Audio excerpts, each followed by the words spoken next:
Hello friends, మన analysis ప్రకారం ఈరోజు నా ఓపెనింగ్ ట్రేడ్ వచ్చేసి 23,700 కాల్లో నేను డిప్ కోసం వెయిట్ చేశాను.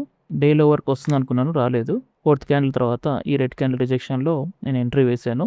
157.6 దగ్గర నాకు ఎంట్రీ ట్రిగర్ అయింది. డే హై టార్గెట్ పెట్టుకున్నాను 177. నా టార్గెట్ అనేది ఇందులో హిట్ అయింది. తర్వాత పుల్ బ్యాక్ ట్రేడ్ లాగా ఒక రిస్కీ ట్రేడ్ చేశాను. 23,800 పుట్లో 184.5 దగ్గర తీసుకున్నాను. 169 స్టాప్ లాస్ పెట్టాను. దీంట్లో నా స్టాప్ లాస్ అనేది హిట్ అయింది. 14 పాయింట్స్ స్టాప్ లాస్ ఇచ్చేసాను దీంట్లో. తర్వాత మళ్ళీ కాల్లో రిజెక్షన్లో ఎంట్రీ తీసుకున్నాను. రికార్డింగ్ లేట్ అయింది. 23,700 కాల్లో 178.8 దగ్గర తీసుకున్నాను. 205 అనేది ఫస్ట్ టార్గెట్ పెట్టుకున్నాను. మిగతాది నేను ట్రైల్ చేద్దాం అనుకున్నాను. 220 సెకండ్ టార్గెట్ పెట్టుకున్నాను.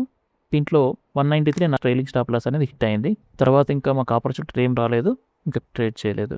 ఇవన్నీ మీరు విట్నెస్ చేయాలనుకుంటే డిస్క్రిప్షన్ లో ఉన్న ఫైర్స్ అకౌంట్ లో అకౌంట్ ఓపెన్ చేసుకోండి, మన గ్రూప్ లో జాయిన్ అవ్వండి. Thank you. Please do subscribe to my channel and hit the bell icon.